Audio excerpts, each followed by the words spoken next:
प्यारे बच्चों, आज हम जयंत विष्णु नार्लिकर द्वारा लिखी गई और मराठी से रेखा देशपांडे द्वारा अनुवाद की गई कहानी पार नजर के का अध्ययन करेंगे।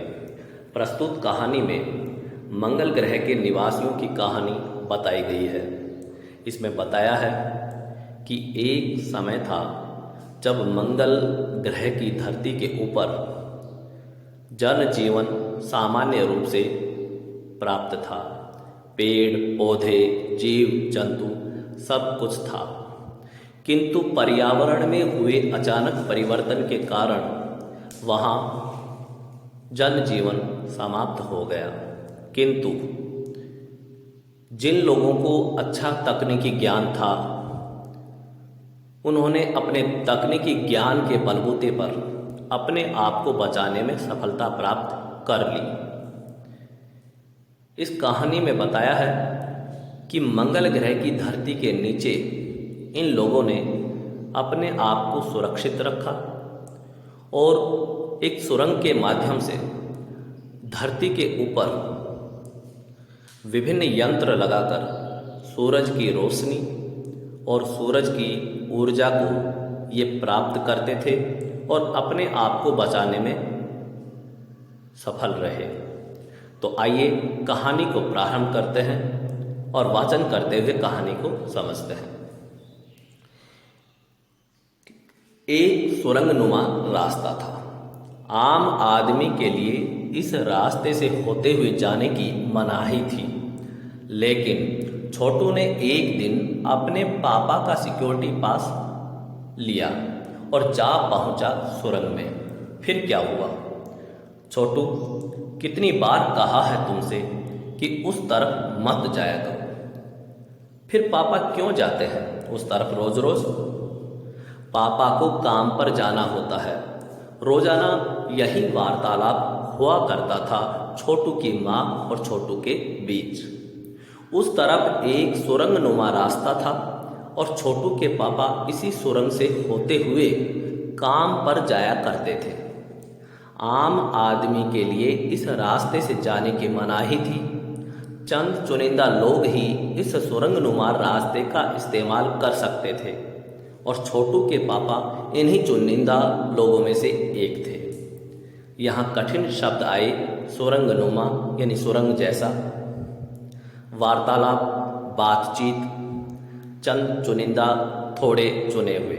तो यहाँ हमने देखा एक सुरंग जैसा रास्ता था जिसमें कुछ चुने हुए लोगों को जाने की इजाज़त थी।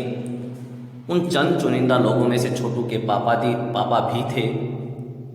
छोटू अक्सर उस सुरंग से जाने की कोशिश करता है और हर बार उसकी माँ उसे मना करती है। और छोटू के मन में जो उत्सुकता है, उस उत्सुकता के कारण जब भी उसको अवसर मिलता, वह अपने पापा का सिक्योरिटी पास लेकर सुरंग की तरफ जाने की कोशिश करता है। आज छुट्टी थी और छोटू के पापा घर ही पर आराम फरमा रहे थे। नज़र बचाकर चोरी छुपे छोटू ने पापा का सिक्योरिटी पास हथिया ही लिया और चल दिया सुरंग की तरफ। वैसे तो उनकी पूरी कॉलोनी ही जमीन के नीचे बसी थी। यह जो सुरंगनुमा रास्ता था, अंदर दिए जल रहे थे और प्रवेश करने से पहले एक बंद दरवाजे का सामना करना पड़ता था। दरवाजे में एक खांचा बना हुआ था। छोटू ने खांचे में कार्ड डाला, तुरंत दरवाजा खुल गया। छोटू ने सुरंग में प्रवेश किया। अंदर वाले खांचे में सिक्योरिटी पास आ पहुंचा था। उसे उठा लिया। कार्ड उठाते ही दरवाजा बंद हुआ। छोटू ने चारों तरफ नजर दौड़ाई। सुरंगनुमा वह रास्ता ऊपर की तरफ जाता था, यानी जमीन के ऊपर का सफर कर आने का मौका मिल गया था। तो यहाँ हमने देखा कि एक बार फिर छोटू को अपने पापा का कार्ड हाथ लग जाता है और वह सुरंग की तरफ जाता है। वहाँ जाने के बाद सुरंग के दरवाजे पर एक खांचा बना हुआ था, उसमें काट डाला। काट डालने से दरवाज़ा खुला। छोटू सुरंग में चला जाता है और अंदर जाकर जैसे ही काट उठाता है दरवाज़ा बंद हो जाता है। छोटू ने चारों तरफ नज़र दौड़ाई कि कोई देख तो नहीं रहा है, और आज छोटू मन ही मन बड़ा खुश था कि उसे ज़मीन के ऊपर का सफ़र करने का मौका मिल गया। यहाँ कठिन शब्द आए, नज़र बचाकर, यानी काम को ऐसे करना कि दूसरों को पता ना चले। दिए, दीपक। आगे कहानी में कहा गया है कि मगर कहाँ, मौका हाथ लगते ही फिसल गया। सुरंग में जगह जगह लगाए निरीक्षक यंत्रों की जानकारी छोटू को नहीं थी, मगर छोटू के प्रवेश करते ही पहले निरीक्षक यंत्र में संदेहास्पद स्थिति दर्शाने वाली हरकत हुई। इतने छोटे कद का व्यक्ति सुरंग में कैसे आया? दूसरे निरीक्षक यंत्र ने तुरंत छोटू की तस्वीर खींच ली।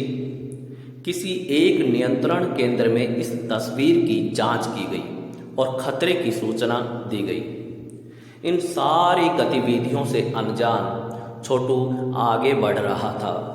तभी जाने कहां से सिपाही दौड़े चले आए। छोटू को पकड़कर वापस घर छोड़ आए। घर पर माँ छोटू का इंतजार कर रही थी। बस अब छोटू की खैरियत ना थी। छोटू के पापा ना होते तो छोटू का बचना मुश्किल था।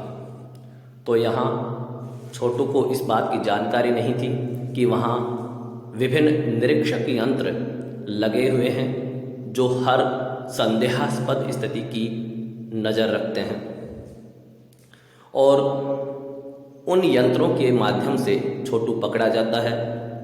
सिपाही उसे घर छोड़कर जाते हैं। माँ गुस्सा करती है, लेकिन पापा ने उसे बचा लिया। अब यह कठिन शब्द आए, मौका हाथ से फिसलना। मुहावरा है जिसका अर्थ है अवसर ना मिल पाना। खैरियत, कुशलता, संदेहास्पद जिस पर संदेह हो। आगे कहानी में कहा है, छोड़ो भी, मैं इसे समझा दूंगा सब, फिर वह ऐसी गलती कभी नहीं करेगा। पापा ने छोटू को बचा लिया। बोले, छोटू, मैं जहाँ काम करता हूँ ना, वह क्षेत्र जमीन से ऊपर है। आम आदमी वहाँ नहीं जा सकता, क्योंकि वहाँ के माहौल में जी ही नहीं सकता। तो फिर आप कैसे जाते हैं वहाँ? छोटू का सवाल लाजमी था। मैं वहाँ एक खास किस्म का स्पेस सूट पहनकर जाता हूँ। इस स्पेस सूट से मुझे ऑक्सीजन मिलता है, जिससे मैं सांस ले सकता हूँ। इसी स्पेस सूट की वजह से बाहर की ठंड से मैं अपने आप को बचा सकता हूँ। खास किस्म के जूतों की वजह से ज़मीन के ऊपर मेरा चलना मुमकिन होता है। ज़मीन के ऊपर चलने फिरने के लिए हमें एक विशेष प्रकार का प्रशिक्षण दिया जाता है। तो यहाँ छोटू के पापा ने छोटू को समझाते हुए बताया कि ज़मीन के ऊपर जाना खतरे से खाली नहीं, वहाँ नहीं जाना चाहिए। वहाँ के माहौल में सामान्य रूप से अगर कोई जाएगा तो वह जीवित नहीं रह सकता। तब छोटू सवाल करता है कि फिर आप कैसे जाते हैं? तो छोटू के पापा समझाते हैं कि वो एक विशेष प्रकार का स्पेस सूट और जूते पहनकर वहाँ जाते हैं। स्पेस सूट से उन्हें ऑक्सीजन मिलता है और जूतों की वजह से मंगल ग्रह की ज़मीन के ऊपर चलना संभव हो पाता है। और इस कार्य के लिए इनको विशेष प्रकार का प्रशिक्षण यानी ट्रेनिंग दी जाती है। यह कठिन शब्द आए, लाजमी यानी उचित या जरूरी, खास किस्म, विशेष प्रकार का।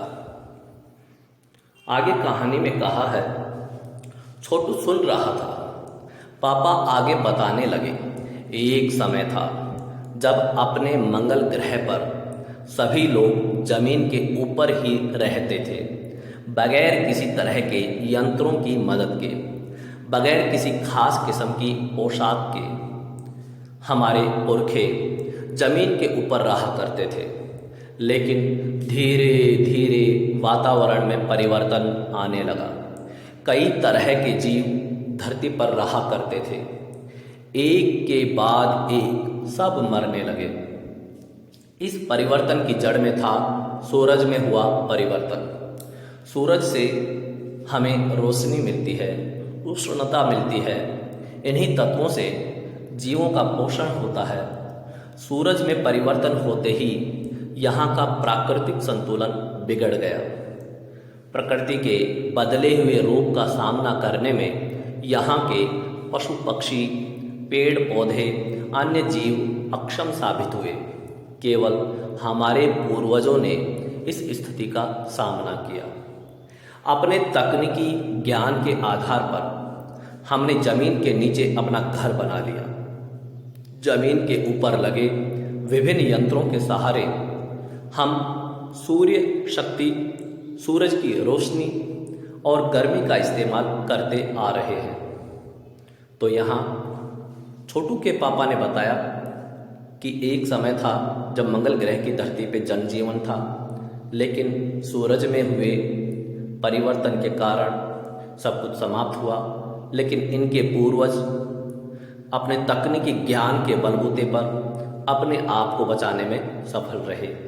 या पुरखे शब्द का अर्थ है पूर्वज। उष्णता, गर्मी, अक्षम, असमर्थ।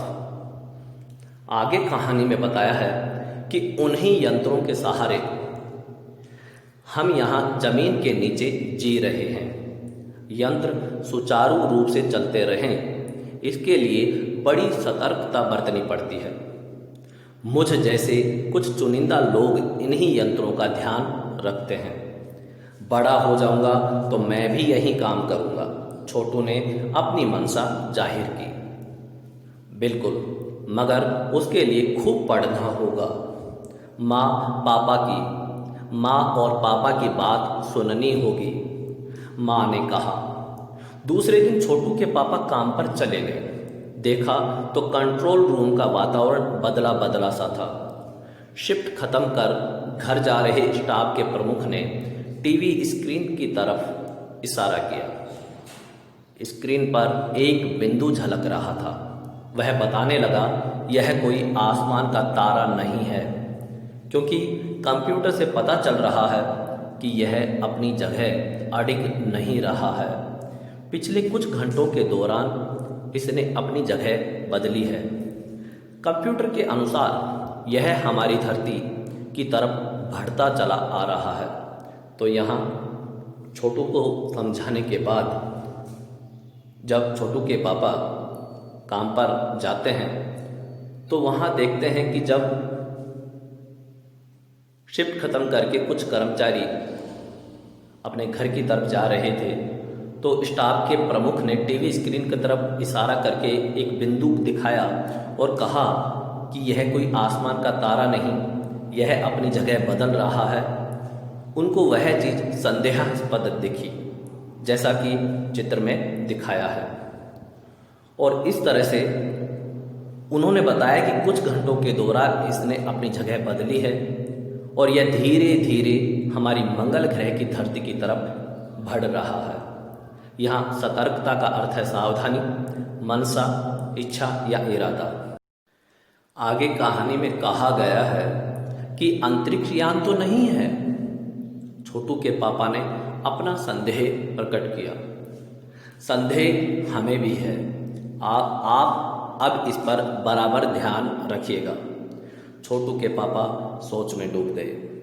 क्या सचमुच अंतरिक्ष यान होगा? कहाँ से आ रहा होगा? सौर मंडल में हमारी धरती के अलावा और कौन से ग्रह पर जीवों का अस्तित्व होगा? कैसे हो सकता है? और अगर होगा भी तो क्या इतनी प्रगति कर चुका होगा कि अंतरिक्ष यान छोड़ सके? वैसे तो हमारे पूर्वजों ने भी अंतरिक्ष यानों, उपग्रहों का प्रयोग किया था, मगर अब हमारे लिए यह असंभव है। उसके लिए आवश्यक मात्रा में ऊर्जा तो हो। काश इस नए मेहमान को नज़दीक से देखा जा सकता। हाँ, अगर वह इसी तरफ आ रहा होगा तब तो यह संभव हो सकेगा। देखें, अब अंतरिक्ष यान से एक यांत्रिक हाथ बाहर निकला। हर पल उसकी लंबाई बढ़ती ही जा रही थी। छोटू के पापा ने अवलोकन जारी रखा तो यहाँ देखा कि जब वह अंतरिक्ष यान धीरे धीरे मंगल ग्रह की धरती की तरफ बढ़ता है तो छोटू के पापा सोचने लगते हैं कि ये क्या सचमुच अंतरिक्ष यान है? क्या मंगल ग्रह की धरती के अलावा भी किसी ग्रह पर जीवन है? और यदि है तो क्या वो इतनी प्रगति कर चुके हैं कि किसी ग्रह पर अंतरिक्ष यान छोड़ सके? और छोटू के पापा ने मन में सोचा कि कभी हमारे पूर्वजों ने भी अंतरिक्ष यानों और उपग्रहों का प्रयोग किया था, लेकिन अब हमारे लिए यह संभव नहीं है। तो इस प्रकार की बात वो सोच ही रहे थे और उनके मन में उस अंतरिक्ष यान को देखने की इच्छा जगी। इतने में उस यान से एक यांत्रिक हाथ बाहर निकलता है और उसकी लंबाई बढ़ती रहती है और छोटू के पापा बड़े ही ध्यानपूर्वक उसे देख रहे हैं। अस्तित्व, जिसका अर्थ है होने का भाव या मौजूदगी। अवलोकन यानी ध्यानपूर्वक देखना। यांत्रिक हाथ, यंत्रों की सहायता से कार्य करने वाला हाथ। आगे कहानी में कहा है कि कॉलोनी की प्रबंध समिति की सभा बुलाई गई थी। अध्यक्ष भाषण दे रहे थे।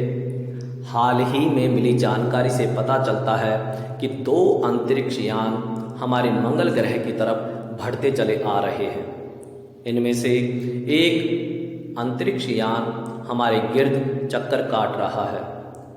कंप्यूटर के अनुसार ये अंतरिक्ष यान नज़दीक के ही किसी ग्रह से छोड़े गए हैं। ऐसी हालत में हमें क्या करना चाहिए, इसकी कोई सुनिश्चित योजना बनाना जरूरी है। नंबर 1, आपका क्या ख्याल है? कॉलोनी की सुरक्षा की पूरी जिम्मेदारी नंबर 1 पर थी। उन्होंने कुछ कागज समेटते हुए बोलना आरंभ किया। इन दोनों अंतरिक्ष यानों को जलाकर खाक कर देने की क्षमता हम रखते हैं, मगर इससे हमें कोई जानकारी हासिल नहीं हो सकेगी। अंतरिक्ष यान बेकार कर जमीन पर उतरने पर मजबूर कर देने वाले यंत्र हमारे पास नहीं हैं। हालांकि अगर ये अंतरिक्ष यान खुद पर खुद जमीन पर उतरते हैं तो उन्हें बेकार कर देने की क्षमता हमें अवश्य है।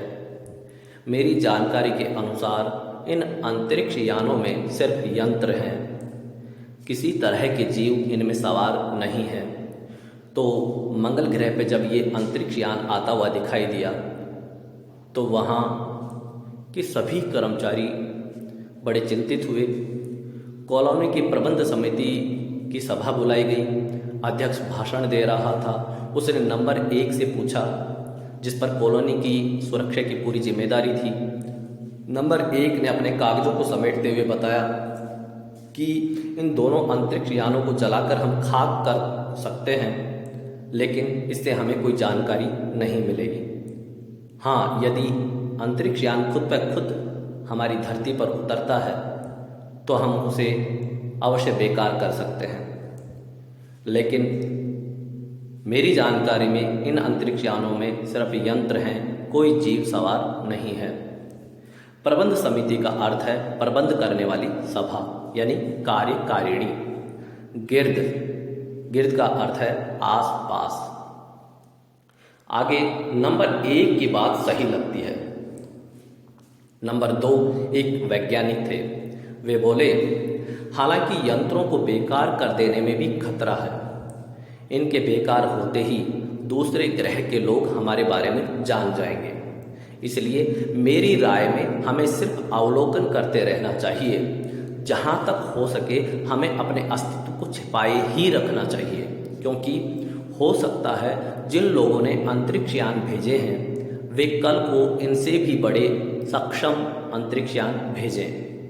हमें यहाँ का प्रबंध कुछ इस तरह रखना चाहिए जिससे इन यंत्रों को यह गलत फहमी हो कि इस जमीन पर कोई भी चीज़ इतनी महत्वपूर्ण नहीं है कि जिससे वे लाभ उठा सके। अध्यक्ष महोदय से मैं यह दरख्वास्त करता हूँ कि इस तरह का प्रबंध हमारे यहाँ किया जाए।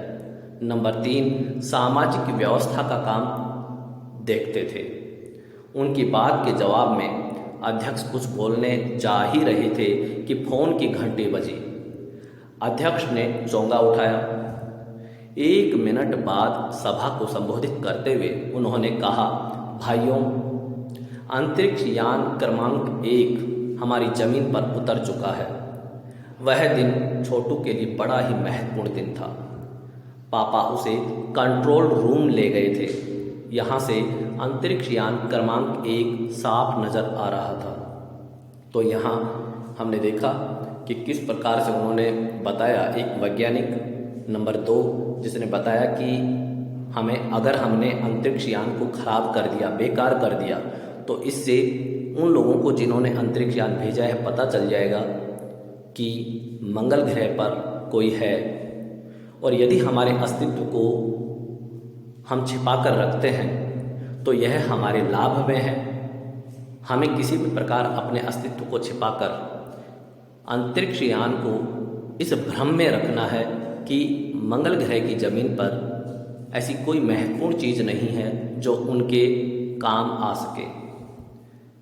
और इस प्रकार से जब अचानक अध्यक्ष कुछ बोलने ही जा रहे थे तो एक फोन की घंटी बजी। अध्यक्ष ने तुरंत फोन का चोंगा उठाया और 1 मिनट बाद वो सभा को संबोधित करते हुए कहते हैं कि भाइयों, अंतरिक्ष यान क्रमांक 1 हमारी जमीन पर उतर चुका है। छोटू वहीं था, अपने पापा के साथ कंट्रोल रूम में गया था। आज उसके लिए बड़ा अच्छा दिन था। यहाँ गलत फहमी शब्द आया जिसका अर्थ है बात का सही अर्थ ना समझना, दरख्वास्त, प्रार्थना या निवेदन करना।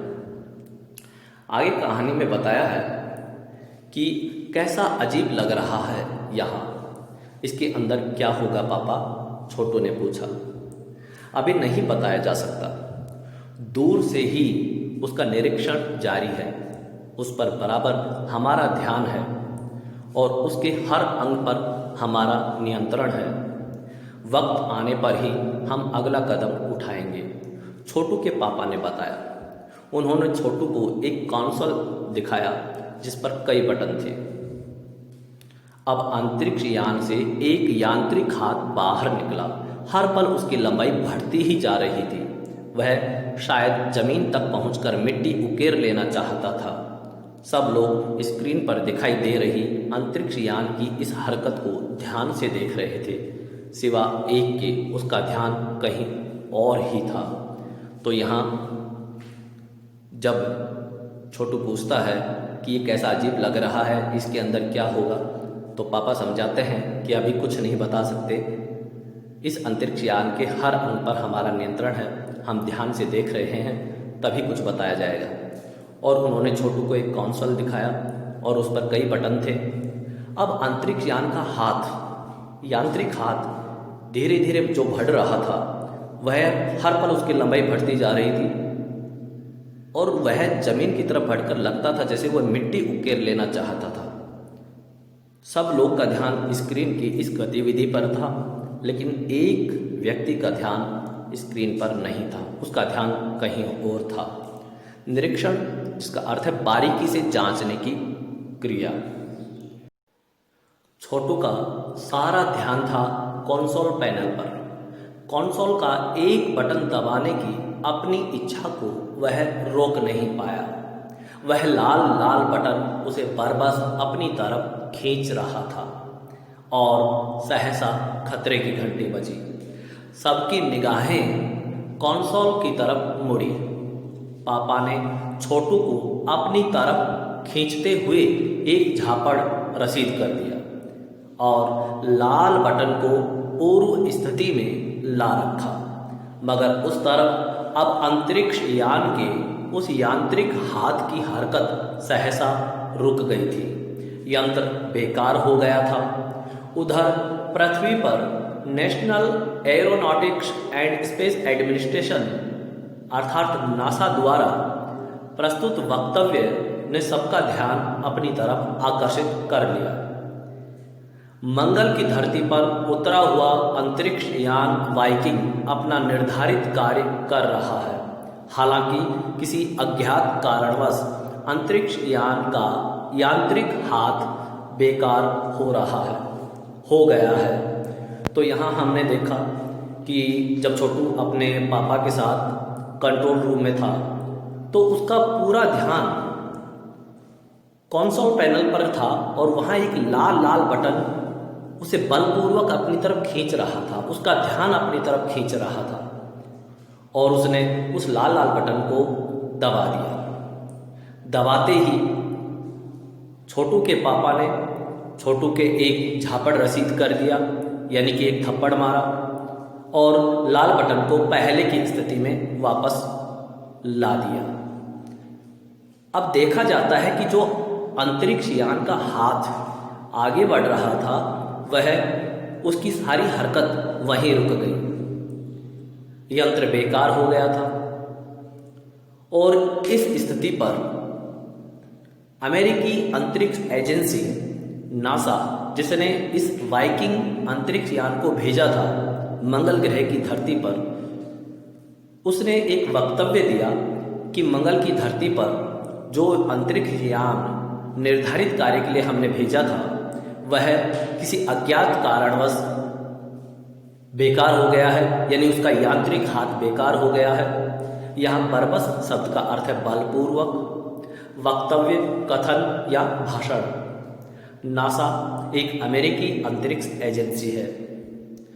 आगे कहते हैं कि नासा के तकनीशियन इस बारे में जांच कर रहे हैं तथा इस यांत्रिक हाथ को दुरुस्त करने के प्रयास भी जारी है, ये नासा ने कहा। इसके कुछ ही दिनों बाद पृथ्वी के सभी प्रमुख अखबारों ने छापा, नासा के तकनीशियनों को रिमोट कंट्रोल के सहारे वाइकिंग को दुरुस्त करने में सफलता मिली है। यांत्रिक हाथ ने अब मंगल की मिट्टी के विभिन्न नमूने इकट्ठे करने का काम आरंभ कर दिया है। पृथ्वी के वैज्ञानिक मंगल की इस मिट्टी का अध्ययन करने के लिए बड़े उत्सुक थे। उन्हें उम्मीद थी कि इस मिट्टी के अध्ययन से इस बात का पता लगाया जा सकेगा कि क्या मंगल ग्रह पर भी पृथ्वी की ही तरह जीव सृष्टि का अस्तित्व है। यह प्रश्न आज भी एक रहस्य है। तो यहाँ देखा कि थोड़े ही दिनों बाद अखबारों में ये बात छपी कि नासा के जो तकनीशियन थे उन्होंने रिमोट कंट्रोल के सहारे वाइकिंग को ठीक कर दिया था और वाइकिंग अंतरिक्ष यान का यांत्रिक हाथ मंगल के मिट्टी के विभिन्न नमूनों को इकट्ठा करने का काम आरंभ कर चुका था। अब यहाँ बताया है कि पृथ्वी के जो वैज्ञानिक थे वो मंगल की मिट्टी का अध्ययन करके ये बात जानने के लिए उत्सुक थे कि मंगल ग्रह पर क्या किसी प्रकार की जीव सृष्टि का अस्तित्व है, क्या वहाँ जीवन है। और ये प्रयास बहुत पहले से लेकर आज तक चले आ रहे हैं। अमेरिकी अंतरिक्ष एजेंसी ने अपनी इसी उत्सुकता को पूरा करने के लिए वाइकिंग अंतरिक्ष यान मंगल ग्रह पर भेजा और उसके बाद न जाने कितने यान भेजे जाते रहे हैं। आज अलग अलग देशों के वैज्ञानिक चंद्रमा, मंगल और दूसरे ग्रह की मिट्टी के नमूने लेकर या वहाँ जीवन की तलाश में लगे हुए हैं। यह पाठ यहीं समाप्त होता है। धन्यवाद।